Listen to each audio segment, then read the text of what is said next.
Okay, just a couple little housekeeping things here in case you haven't been with me at a press conference. We, meaning the gentlemen that are up here, which is the U.S. Attorney, FBI, Secret Service, we're going to give you everything that we have.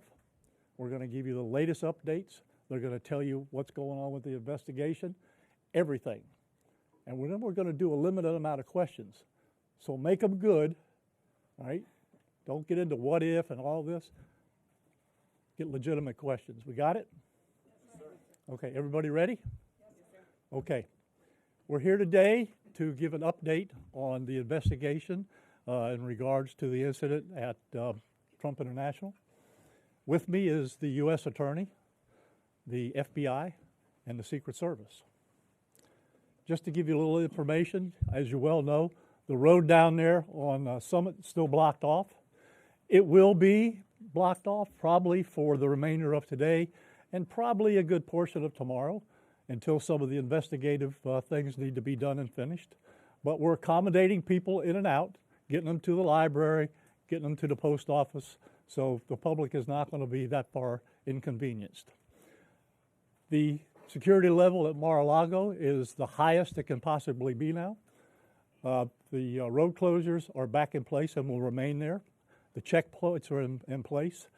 And my commitment to the Secret Service is to give them every possible resource from PBSO. Once they determine the level of security that they need, they will get all the resources possible. So having said that, I'll let you talk to the U.S. Attorney. Thank you, Sheriff.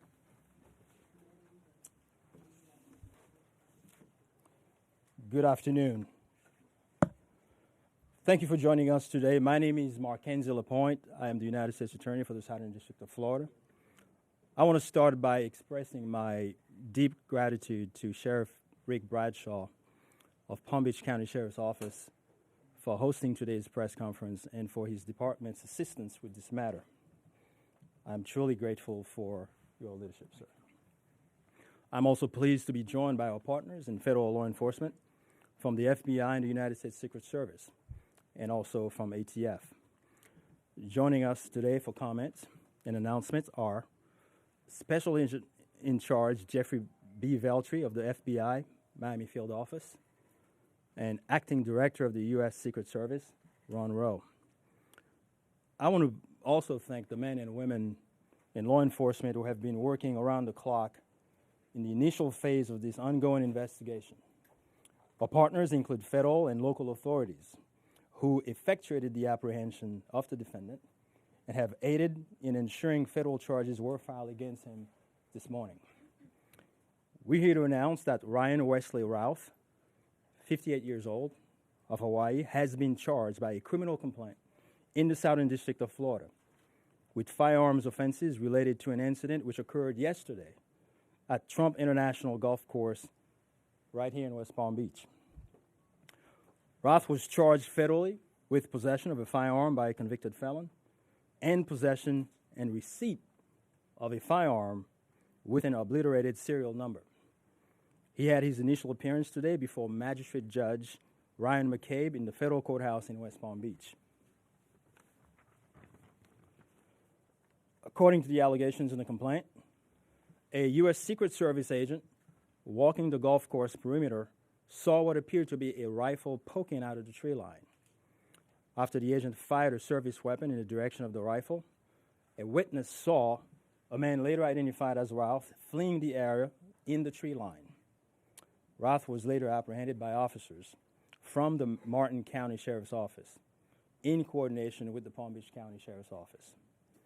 The complaint alleges that in the area of the tree line from which Routh fled, agents found a digital camera, a backpack, a loaded SKS-style rifle with a scope, and a black plastic bag containing food. The serial number on the rifle was obliterated. According to the complaint, Routh was convicted of felonies in North Carolina in December 2002 and March 2010, and therefore was prohibited from possessing a firearm. The FBI is leading this investigation, this ongoing investigation. As the Attorney General stated earlier today, the FBI is continuing its investigation of this incident as an assassination attempt upon the former president. The investigation remains at its early stages. The entire Justice Department, including the FBI, the United States Attorney's Office for the Southern District of Florida, and the National Security Division are coordinating closely with our law enforcement partners to fully investigate and prosecute this matter. The charges we're announcing reflect the strong collaboration of the agencies represented here. The U.S. Attorney's Office, the Department of Justice, would be unable to carry forth our mission without the invaluable assistance of our federal, state, and local law enforcement partners. I would like to thank the Bureau of Alcohol, Tobacco, Firearms, and Explosives, and we have Chris Robinson here, Special Agent in charge, and your Secret Service for the invaluable assistance they are providing, they have been providing. I would also like to recognize the Palm Beach County and Martin County Sheriff's Offices for apprehending the defendant. Again, without the local authorities to assist in those things, it would be literally impossible to accomplish the things we're able to accomplish on the federal side. I want to personally express my gratitude to the attorneys with the U.S. Attorney's Office for the Southern District of Florida and the Counterterrorism Section of the Justice Department's National Security Division for their nonstop work over the last 24 to 30 hours. Together, we will continue to work tirelessly to ensure accountability and the pursuit of justice. At this time, I will invite FBI Special Agent in Charge Jeff Veltri to the podium. After Special Agent in Charge Veltri completes his remarks, Acting Director of the U.S. Secret Service, Ryan Routh, will provide remarks before we open the floor for a few questions. On our end, given that this is a pending matter before the court and the investigation is ongoing, all comments will be limited. Thank you very much. Jeff.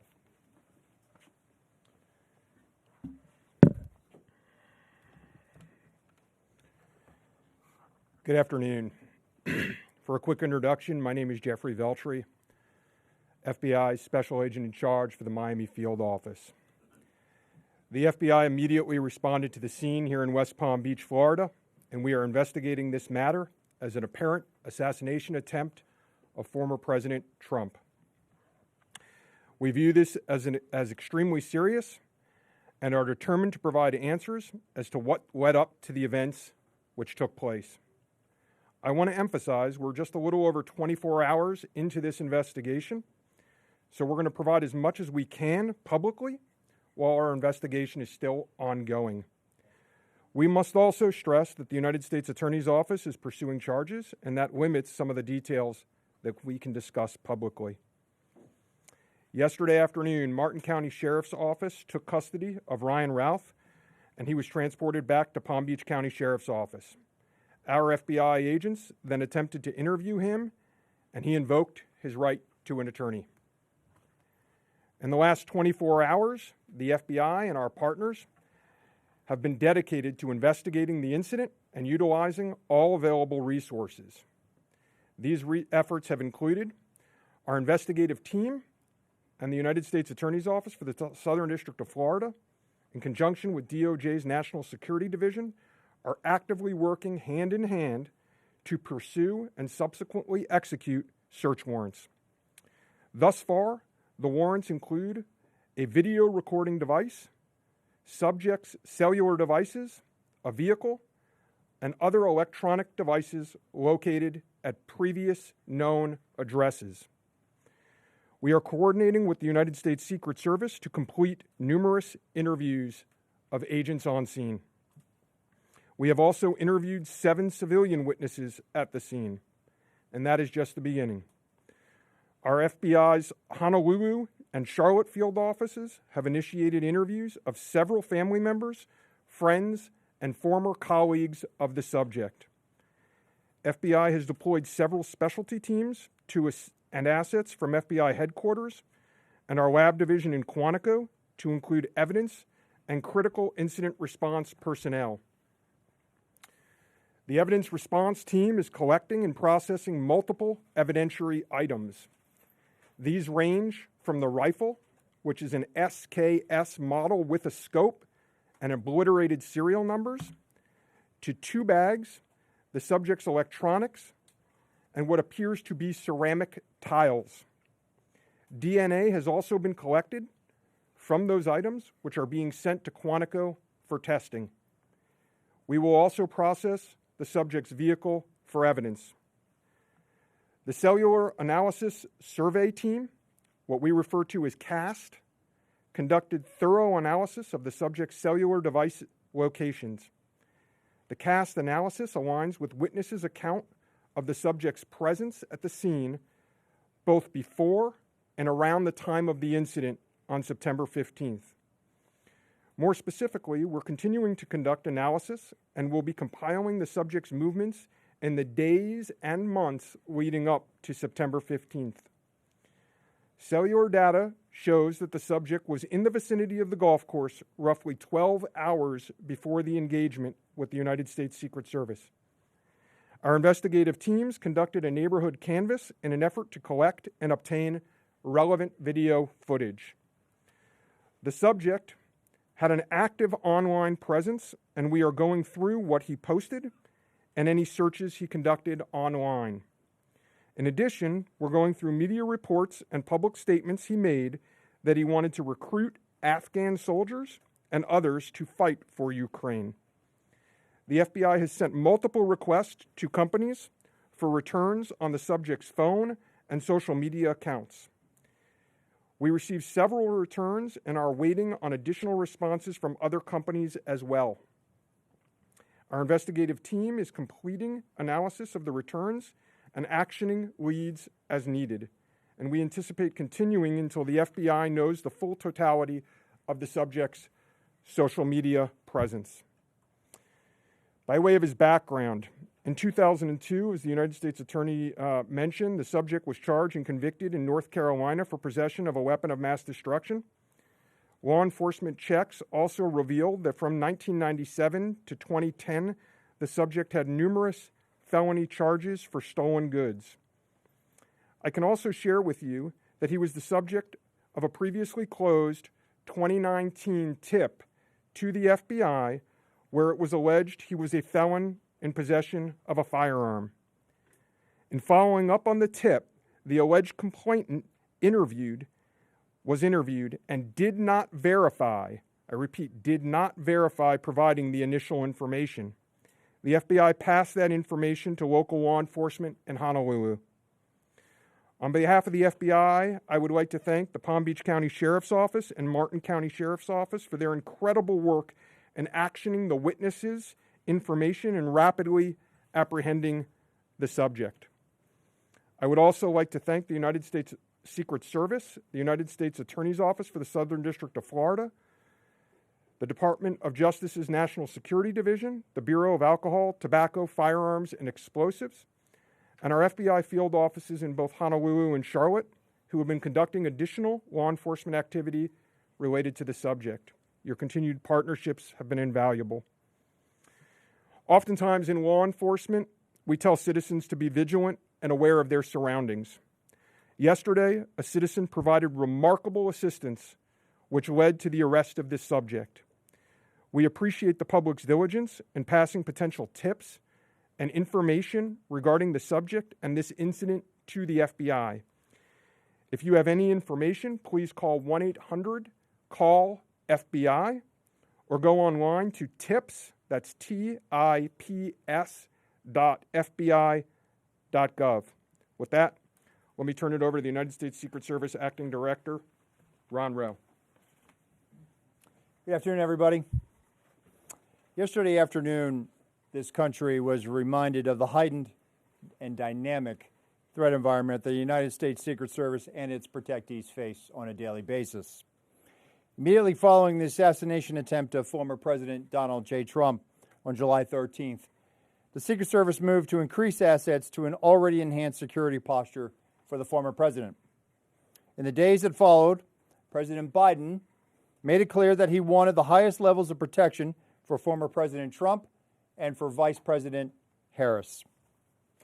The Secret Service moved to sustain increases in assets and the level of protection sought. And those things were in place yesterday. At approximately 1:30 p.m., former President Trump was playing golf during an off-the-record movement to the Trump International Golf Course.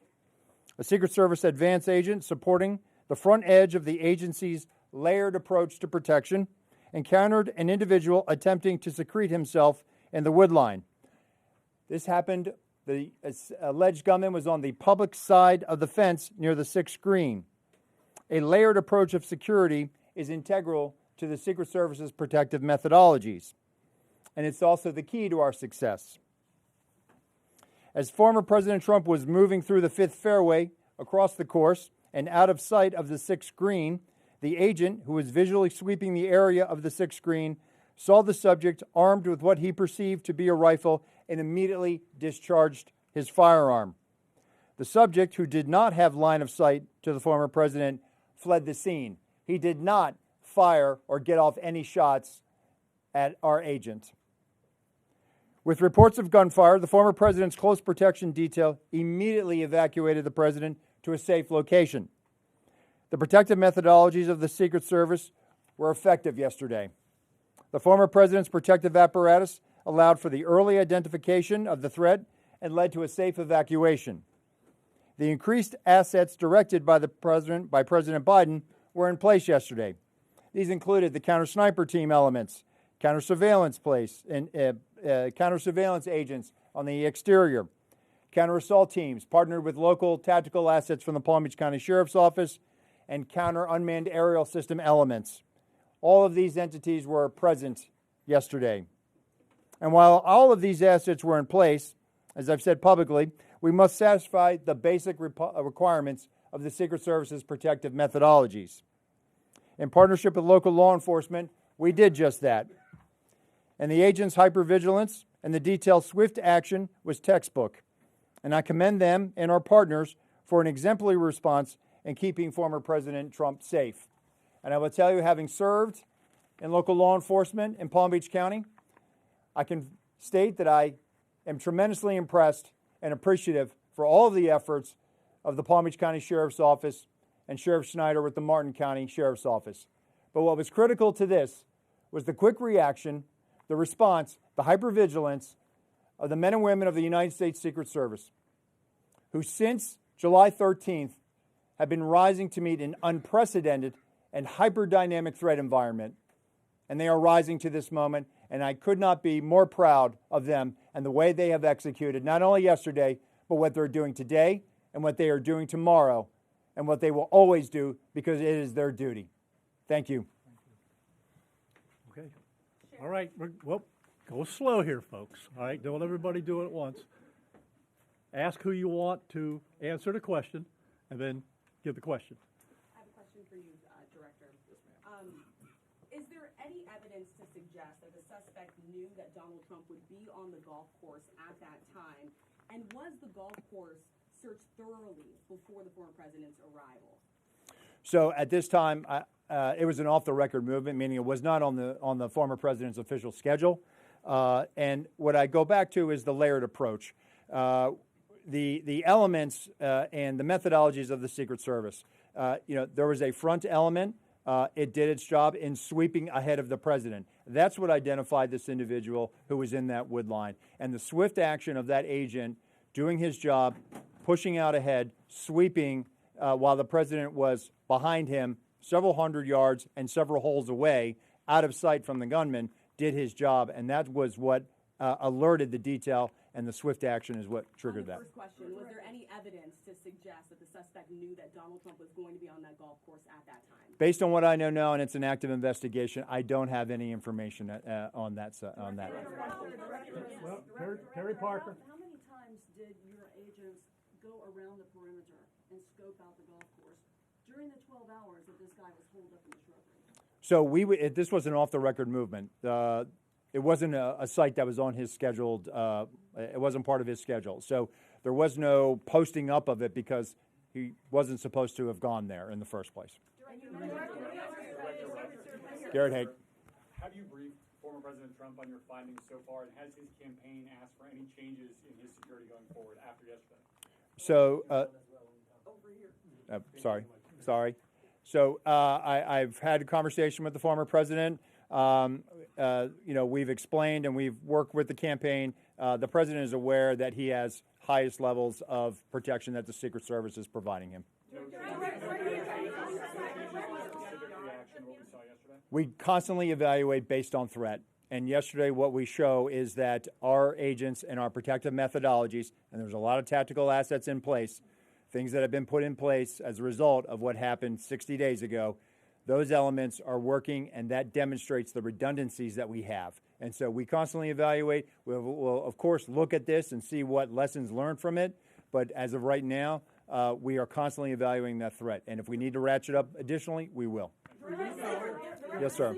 Do we know when Routh arrived in Florida in general, when he arrived in Palm Beach, the area? That's a question probably for the Specifically, FBI. and if he's been at the golf course prior to this scoping it out. We're in the process of collecting a lot of evidence, and that will be part of that investigation to determine his whereabouts going back quite some time. Do you have any detail on where he might have gotten it? That's part of the investigation as well. Again, that's going to be a little bit challenged until we're able to determine the serial number on that gun. So we're hopeful to be able to do that. We're still looking into that. The sheriff mentioned about the highest level of protection, that they would lock down the golf course. Was that a miscommunication then, being that President Biden ordered the highest level of protection? Do you want to take this, Sheriff? Go ahead. Okay. So here's the deal. When it comes to Secret Service protection, we provide the highest level. So, for example, yesterday, counter-assault team elements. I'm not going to go into the number of personnel that we have out there, but we have the highest levels from Secret Service.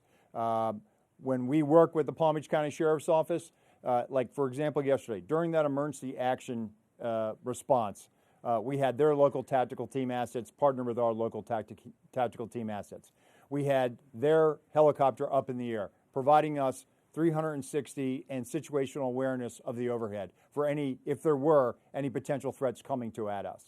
So what we did yesterday was exercise our emergency plan based on the number of tactical assets and the highest level of protection that we are providing.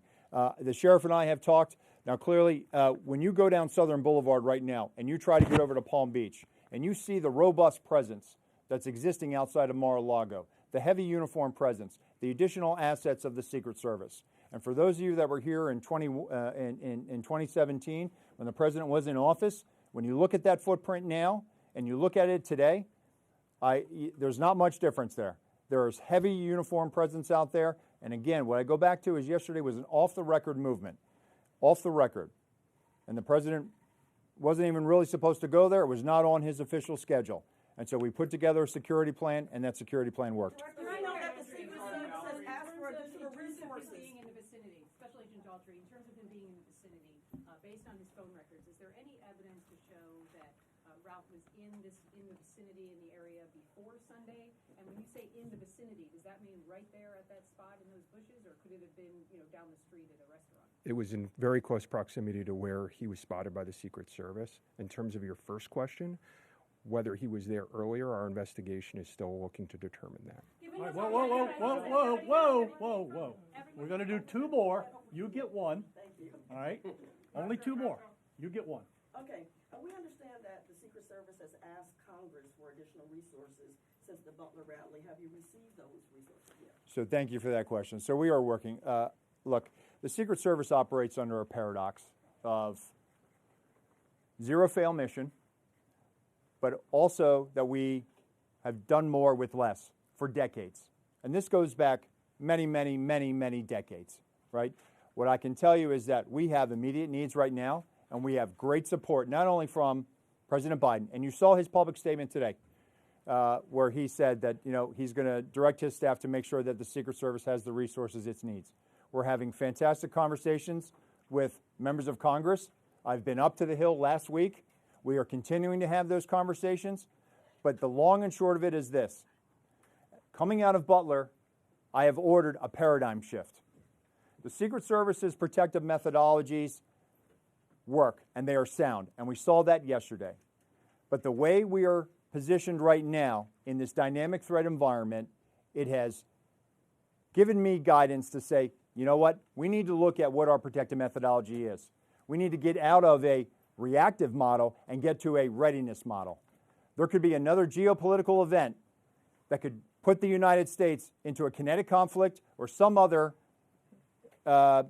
issue that may result in additional responsibilities and protectees of the United States Secret Service.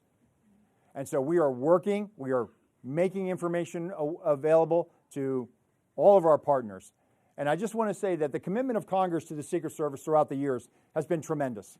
And we will continue to work with them and Secretary Mayorkas, whose support in making sure that we're getting what we need has been phenomenal. He is one of our biggest champions and our advocate.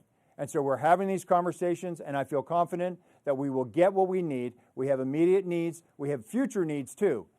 I need to make sure that our counter snipers are the best trained counter snipers in the world, that they are exactly doing what we need them to do, and that they match counterparts in the military, in Tier 1 forces. And right now, we are working with Congress to make sure that we get those for our training facility. We also have a necessary need to make sure that we're getting the personnel that we have.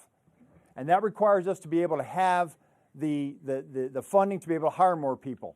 You can't just give me money and say, hey, we're going to make sure that everybody gets overtime. Because the men and women of the Secret Service right now, we are redlining them. And they are rising to this moment, and they are meeting the challenges right now. And if you look back at their body of work over the last 60 days, the Republican National Convention in Milwaukee, the Republican National Convention in Chicago, a visit of Prime Minister Netanyahu to Washington, D.C., and to West Palm Beach, which Palm Beach County Sheriff's Office supported. And then we go into the presidential debate in Philadelphia last week. And for those in the media that have been to a national special security event, if you saw the National Constitution Center last week, what you saw was pretty much a mini national special security event with the number of assets that were on that perimeter. And so our folks are rising to this moment, but it requires all of us to be able to have good conversations and make sure that we're getting the Secret Service where it needs to be. And I'm confident that we will achieve that because we don't have an alternative. Success, we have to have it every day. We cannot have failures. And in order to do that, we're going to have some hard conversations with Congress, and we're going to achieve that. Last question, one more. The special agent in charge of the FBI, Yes, sir. did he act alone? Did he have some kind of help? At this point, we're still exploring that, investigating that. Our investigation will determine that. We do not have information that he's been acting with anyone else at present. Do we know how long he's been in Florida when he arrived? Oh, you snuck one in there. At this point, Our investigation is still determining that. Thank you. All right. Anyhow, nope, that's it. We're not gonna do any more. All right, you got a lot of information there. The last thing I will tell you is, like the director of the Secret Service says, you know, the president called me last night, President Trump. He thanked me for everything that we did along with the Secret Service. He knows we work great together, and he feels safe. That's important because he is. And what we did yesterday proves that the system can work because the suspect didn't even get close to getting a round off, and we apprehended him and brought him to justice. So we're very, very proud of that. Thank you, folks, for being here. I appreciate it.